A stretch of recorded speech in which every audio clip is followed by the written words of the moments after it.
this is a ship going to start a new world. It's a ship that has something like 2,000 colonists on it that are going to start life anew on a new planet, Orgai 6, and they're on their way there when they hit this storm, and the storm does some serious damage to the ship, and Walter is concerned that the colonists might get damaged, so he awakes the commanding crew, and so the commanding crew is awoken out of cryosleep, and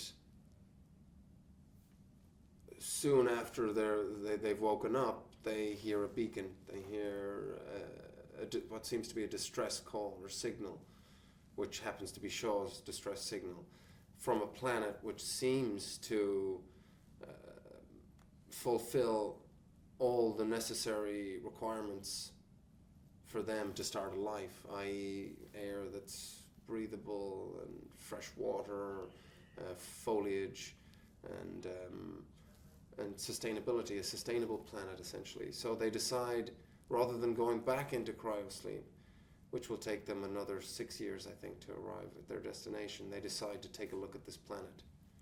And they shouldn't have done that. The David models, I think it was the David 8 model, was designed to allow the synthetic to develop human-like qualities and characteristics, and so we very much see that in David. He has characteristics like pride and vanity, which are very human traits, and that ended up disturbing people. They weren't very comfortable with it, so they decided to design the following models with fewer of those programming functions. So basically Walter is just very much a functioning synthetic that operates through logic and without any human emotional thread. So he doesn't incorporate concepts like vanity or jealousy or gratitude. He doesn't fall in love with characters like we saw a strange relationship between Shaw and David in Prometheus. There is a bond that develops there, which is a very human one, and with it, human flaws that come with it. But Walter is purely there to look after the crew and the ship, the Covenant. He's like a super butler. There's no one like Ridley. I mean, that I've come across or that I've read about or heard other people in the industry talk about. He's just very special. He comes from an art background, so he's very aware of a frame. He's very specific and very knowledgeable about what should be in the frame, i.e.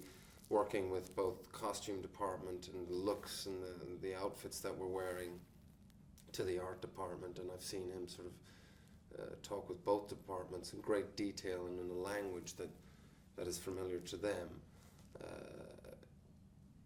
which he does exactly the same with the acting department and the camera department.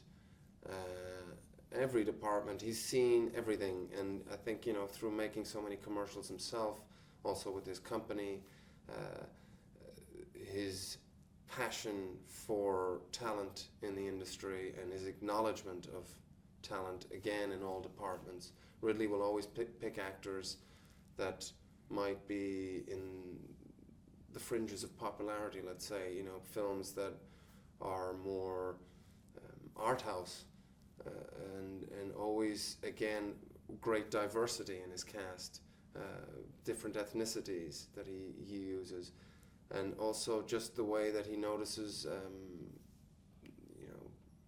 somebody in the prop department and how valuable they are and how good they are at their job.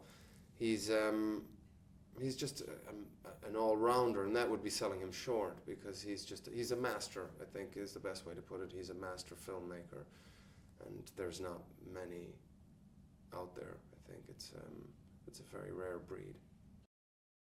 The concept of space and what's out there, that it would be very hard to believe that we're the only species that exists in the universe.